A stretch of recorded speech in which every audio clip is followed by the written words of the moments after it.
अगर आप बिना शादी के किसी के साथ रह रहे हैं या भविष्य में ऐसा सोच रहे हैं तो वीडियो आपके लिए बहुत ज़रूरी, क्योंकि मध्य प्रदेश में यूसीसी आने के बाद सबसे ज़्यादा चर्चा किसी और चीज़ की नहीं बल्कि लिव इन रिलेशनशिप की हो रही है। कोई कह रहा है कि अब हर लिव इन कपल को सरकार के पास रजिस्ट्रेशन कराना होगा, कोई कह रहा है कि नहीं कराया तो जेल हो जाएगी, और कुछ लोग तो यह भी कह रहे हैं कि अब पुलिस घर घर जाकर जांच करेगी। लेकिन इन बातों में सच कितना है और अफवाह कितनी, आज हम केवल कानून और आधिकारिक जानकारी के आधार पर पूरी सच्चाई समझेंगे। सबसे पहले ये समझना जरूरी है कि आखिर लिव इन रिलेशनशिप होता क्या है। सरल भाषा में कहें तो जब एक बालिग लड़का और एक बालिग लड़की बिना शादी की अपनी मर्जी से एक साथ पति पत्नी की तरह रहते हैं तो इसे लिव इन रिलेशनशिप कहा जाता है। यानी दोनों एक ही घर में रहते हैं, अपना जीवन साथ बिताते हैं, लेकिन उन्होंने शादी नहीं की होती। शादी और लिव इन में क्या अंतर है? अब बहुत से लोग पूछते हैं कि अगर दोनों साथ रह ही रहे हैं तो फिर शादी और लिव इन में फर्क क्या हो जाता है? सबसे बड़ा अंतर है कानूनी मान्यता का। शादी में दोनों पति पत्नी कानूनी रूप से विवाहित होते हैं और उनके अधिकार और जिम्मेदारियां शादी से जुड़े कानूनों के तहत तय होती हैं। लेकिन लिव इन रिलेशनशिप में दोनों साथ तो रहते हैं लेकिन उनके बीच विवाह नहीं हुआ होता है। यानी रिश्ता साथ रहने का होता है, शादी का नहीं, तो कोई कानूनी मान्यताएं नहीं होती। अब सबसे बड़ा सवाल, क्या बिना शादी के साथ रहना कानून के खिलाफ है? जवाब है नहीं। भारत में सुप्रीम कोर्ट कई मामलों में यह स्पष्ट कर चुका है कि अगर दो बालिग लोग अपनी मर्जी से साथ रहना चाहते हैं तो केवल साथ रहना अपने आप में अपराध नहीं है। यानी अगर दोनों वयस्क हैं, दोनों की सहमति है, तो सिर्फ लिव इन रिलेशनशिप में रहना अपराध नहीं माना जाता। लेकिन फिर विवाद क्यों हो रहा है? यहीं से असली कहानी शुरू होती है। मध्य प्रदेश के यूसीसी में लिव इन रिलेशनशिप के पंजीकरण रजिस्ट्रेशन का प्रावधान चर्चा का विषय बना हुआ है। यानी सवाल यह नहीं कि लिव इन वैध है या नहीं, बल्कि यह है कि क्या इसे रिश्ते का रजिस्ट्रेशन कराना होगा, सरकार ऐसा क्यों चाहती है और इसका लोगों की जिंदगी पर क्या असर पड़ सकता है। जब सुप्रीम कोर्ट पहले ही कह चुका है कि दो बालिग लोग अपनी मर्जी से साथ रह सकते हैं, तो फिर यूसीसी में लिव इन रिलेशनशिप को अलग से शामिल करने की जरूरत क्यों पड़ी? यही इस पूरे कानून का सबसे महत्वपूर्ण हिस्सा है। मध्य प्रदेश के यूसीसी में लिव इन रिलेशनशिप के पंजीकरण यानी रजिस्ट्रेशन का प्रावधान रखा गया है।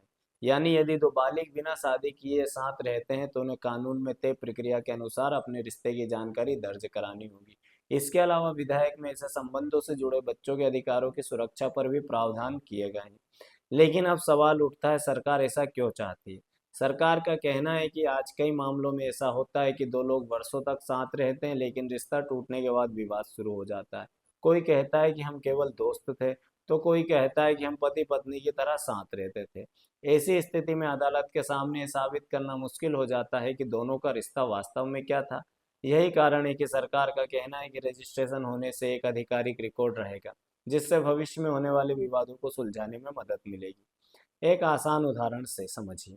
मान लीजिए अमन और प्रिया 4 साल से साथ रह रहे हैं। कुछ समय बाद दोनों अलग हो जाते हैं। अब प्रिया कहती है कि वे लंबे समय तक लिव इन रिलेशनशिप में थे, जबकि अमन इससे इनकार कर देता है।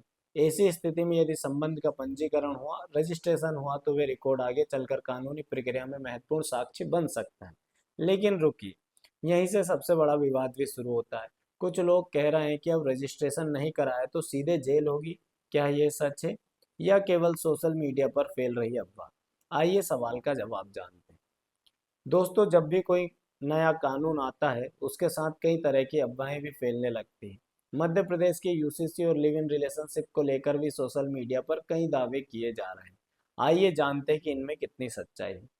पहले नंबर पे यह अफवाह चल रही है कि मध्य प्रदेश में लिव इन रिलेशनशिप पर पूरी तरह बैन लगा दिया गया है। सच्चाई क्या है? ऐसा नहीं है। विधेयक में लिव इन रिलेशनशिप को पूरी तरह प्रतिबंधित करने की बात नहीं की गई। चर्चा का विषय रजिस्ट्रेशन है, यानी ऐसे संबंधों का पंजीकरण, ना कि लिव इन पर रोक। अफवाह नंबर 2, अगर रजिस्ट्रेशन नहीं कराया तो तुरंत जेल हो जाएगी। सच्चाई क्या है? ऐसा कहना सही नहीं है। किसी स्थिति में क्या कार्रवाई होगी यह कानून के अंतिम नियमों और संबंधित प्रावधानों पर निर्भर करेगा। इसलिए हर मामले में सीधे जेल जैसी बात कानून में नहीं कही गई। अफवाह नंबर 3, अब पुलिस हर घर जाकर जांच करेगी कि कौन लिव इन में रह रहा है। सच्चाई क्या है? ऐसा दावा भी कानून में नहीं लिखा है। विधेयक में कहीं भी ये नहीं कहा गया है कि पुलिस घर घर जाकर लिव इन रिलेशनशिप की जांच करेगी। लिव इन रिलेशनशिप पर नियम क्या क्या बनाए गए हैं इस विधेयक में, यह बिल का सबसे चर्चित हिस्सा है। लिव इन रिलेशनशिप में रहने वाले जोड़ों को 1 महीने के भीतर रजिस्ट्रार के पास जाकर रजिस्ट्रेशन कराना अनिवार्य होगा।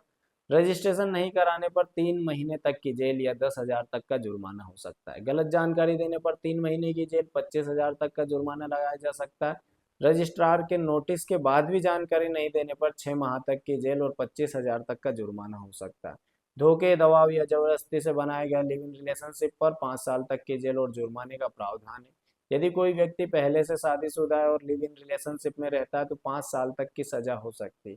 यदि किसी साथी की उम्र 18 वर्ष से कम है तो मामला पॉक्सो एक्ट के तहत दर्ज होगा। ध्यान दें, ये प्रावधान एमपी यूसीसी बिल 2026 में इनके प्रभावी होने के लिए राष्ट्रपति की मंजूरी आवश्यक है। अभी ये विधायक है, कानून नहीं हुआ। आखिर सरकार यह नियम क्यों लाई? अब सवाल यह है कि अब लिव इन रिलेशनशिप पहले से ही भारत में अपराध नहीं माना जाता तो फिर सरकार ने यूसीसी में इसका रजिस्ट्रेशन वाला प्रावधान क्यों जोड़ा? सरकार का कहना है कि इसके पीछे कई महत्वपूर्ण कारण हैं। आइए उन्हें एक एक करके समझते हैं। पहला, महिलाओं की सुरक्षा। सरकार का कहना है कि कई बार ऐसा होता है कि कोई महिला वर्षों तक लिव इन रिलेशनशिप में रहती है, लेकिन जब रिश्ता टूट जाता है तो दूसरा व्यक्ति यह कह देता है कि हम तो कभी साथ रहे ही नहीं। ऐसी स्थिति में महिला के लिए अपने अधिकारों को साबित करना मुश्किल हो सकता है। सरकार का मानना है कि अगर संबंध का पंजीकरण होगा तो विवाद की स्थिति में महिला के पास एक आधिकारिक रिकॉर्ड होगा जिससे उसके अधिकारों की रक्षा करने में मदद मिल सकती है। दूसरा, कानूनी रिकॉर्ड तैयार करना। सरकार का दूसरा तर्क है कि रजिस्ट्रेशन में से एक आधिकारिक रिकॉर्ड बन जाएगा, यानी भविष्य में अगर कोई कानूनी विवाद होता है तो यह साबित करना आसान होगा कि दोनों व्यक्ति अपनी सहमति से लिव इन रिलेशनशिप में रह रहे थे। विवाद होने पर साक्ष्य। मान लीजिए अमन और प्रिया 5 साल तक साथ रहे, बाद में दोनों अलग हो गए। अब एक पक्ष कहता है कि वे पति पत्नी की तरह साथ रहते हैं, जबकि दूसरा पक्ष इससे इनकार कर देता है।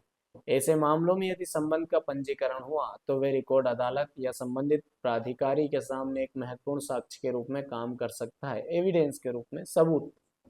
सरकार का कहना है कि इससे लंबे कानूनी विवादों को सुलझाने में आसानी हो सकती है। चौथा, बच्चों के अधिकार। सरकार का यह भी कहना है कि यदि लिव इन रिलेशनशिप से किसी बच्चे का जन्म होता है तो ऐसे मामलों में बच्चे के अधिकारों की सुरक्षा भी महत्वपूर्ण है। यदि संबंध का आधिकारिक रिकॉर्ड मौजूद होगा तो भविष्य में बच्चे के अधिकारों से जुड़े मामलों में कानूनी स्थिति अधिक स्पष्ट हो सकती है। लेकिन क्या सभी लोग सरकार की इस बात से सहमत हैं? नहीं। यहीं से इस कानून पर बहस शुरू होती है। सरकार का कहना है कि ये नियम महिलाओं और बच्चों की सुरक्षा के लिए, जबकि कुछ कानूनी विशेषज्ञ और विपक्षी दलों का कहना है कि इसे निजता, प्राइवेसी और व्यक्तिगत स्वतंत्रता से जुड़े सवाल भी उठते हैं। यानी एक पक्ष इसे सुरक्षा का कदम मानता है तो दूसरा पक्ष इसे व्यक्तिगत जीवन में सरकारी दखल की आशंका से जोड़कर देखता है। अब फैसला आपको करना है। क्या आपको लगता है कि लिव इन रिलेशनशिप का रजिस्ट्रेशन महिलाओं और बच्चों के अधिकारों की सुरक्षा के लिए जरूरी है, या फिर इससे लोगों की निजी जिंदगी में अनावश्यक हस्तक्षेप बढ़ सकता है? अपनी राय कमेंट में जरूर बताएं। अगर वीडियो जानकारी पूर्ण लगा हो तो इसे शेयर करें, चैनल को सब्सक्राइब करें और ऐसे ही तथ्य आधारित वीडियो के लिए जुड़े रहें। धन्यवाद। जय हिंद।